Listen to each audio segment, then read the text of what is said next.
Praise the Lord. கர்த்தருக்கு மகிமை உண்டாவதாக. இந்த நல்ல காலை வேளையில் கர்த்தருடைய வார்த்தை மூலமாய் உங்கள் யாவரையும் சந்திப்பதிலே நான் மிகுந்த மகிழ்ச்சி அடைகிறேன். யாத்திராகமத்தின் புத்தகம் 14ஆம் அதிகாரம் 15-16 வசனங்களை வாசிக்கும்போது, அப்பொழுது கர்த்தர் மோசேயை நோக்கி, நீ என்னிடத்தில் முறையிடுகிறது என்ன? நீ உன் கோலை ஓங்கி உன் கையை சமுத்திரத்தின் மேல் நீட்டி சமுத்திரத்தை பிளந்துவிடு என்று சொல்லுகிறார். இஸ்ரவேல் ஜனங்கள் வனாந்தரத்தில் புறப்பட்டு வருகிறார்கள்.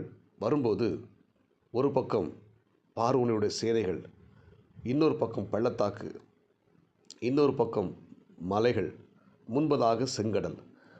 இந்த ஜனங்கள் பார்வோன் துரத்தி வந்த செய்தியை கேள்விப்பட்ட உடனே இந்த ஜனங்கள் எந்த பக்கமும் போக முடியாது, சுற்றிலும் நெருக்கப்பட்டார்கள். நெருக்கப்பட்ட நேரத்தில் இந்த ஜனங்கள் மோசே இடத்தில் போய் முறையிட்டார்கள். மோசே இடத்தில் முறையிட்ட உடனே இந்த மோசே தேவனிடத்தில் போய் ஜெபிக்கிறான். ஆண்டவரே என்று சொல்லி கதறும் பொழுது ஆண்டவர் சொல்கிறாரு, மோசே உன் கரத்தில் இருக்கிற கோலை எடுத்து செங்கடல் மேல் நீட்டு என்று சொல்லுகிறார். செங்கடல் மேல் அந்த மோசே அந்த கோலை நீட்டின உடனே அந்த செங்கடல் இரண்டாக பிளந்து போய் விடுகிறது. அன்புக்குரிய தேவனுடைய பிள்ளைகளே, அந்த செங்கடல் பிளந்த உடனே இஸ்ரவேல் ஜனங்கள் பத்திரமாக மறுகரைக்கு போய் சேர்ந்தார்கள். அந்த பார்வோன் சேனைகளும் அந்த ஜனங்களை துரத்தி கடலுக்குள் வரும்போது மறுபடியும் ஆண்டவர் கோலை எடுத்து சமுத்திரத்தின் மேல் நீட்ட சொல்கிறார். சமுத்திரம் அந்த முழு பார்வோன் சேனைகளை மூடி போட்டது. இஸ்ரவேல் ஜனங்கள் பத்திரமா மறுகரைக்கு சேர்ந்தார்கள். இன்றைக்கும் இறைவார்த்தை கேட்கிற தேவனுடைய பிள்ளைகளே, நம்முடைய பிரச்சனைகளுக்கு தீர்வுகளை தேவன் நம்முடைய கரத்திலேயே வைத்திருக்கிறார். நம்ம அநேக நேரத்தில் துன்பப்படுகிறோம், நெருக்கப்படுகிறோம், உபத்திரப்படுகிறோம். நம்முடைய இந்த உபத்திரவங்களுக்கும் துன்பங்களுக்கும் எல்லா தீர்வுகளையும் தேவன் நம்முடைய கரத்திலேயே கொடுத்திருக்கிறார். நாம் என்ன செய்கிறோம்? சில நேரங்களில் பார்த்திங்கன்னா அதை மறந்து போய் விடுகிறோம்.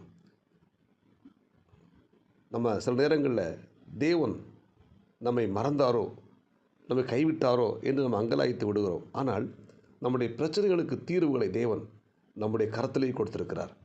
இந்த குறிப்பிட்ட இந்த சம்பவத்தை நம்ம வாசிக்கும்போது, அந்த மோசேயின் கையிலே ஆண்டவர் கோலை கொடுத்தார். எல்லா பிரச்சனைகளுக்கும் அந்த கோலை கொண்டு தேவன் எல்லாவற்றையும் செய்து முடித்தார். அப்போ நம்முடைய வாழ்க்கையில் பார்த்திங்கன்னா வருகிற துன்பங்களுக்கும் பிரச்சனைகளுக்கும் தீர்வை தேவன் நம்முடைய கரங்களை கொடுத்திருக்கிறார் என்பதை நாம் மறந்து விடக்கூடாது. சில நேரங்களில் பார்த்திங்கன்னா நம்ம என்ன செய்து விடுகிறோம் தெரியுமா? சோர்ந்து போய் விடுகிறோம், வேதனைப்பட்டு விடுகிறோம். என்ன நடக்கப் போகிறது, என்ன சம்பவிக்க போகிறது என்பதை குறித்து நம்ம மறந்து போய் விடுகிறோம். நீங்கள் உதாரணமாக வேத புத்தகத்தை வாசித்து பார்த்தீங்கன்னா, எலிசாவின் நாட்களில் ஒரு ஊழியக்காரனுடைய மனைவி கடன் பெற்றாள். இவளால் என்ன செய்ய முடியல, அந்த கடனை திரும்ப கொடுக்க முடியல.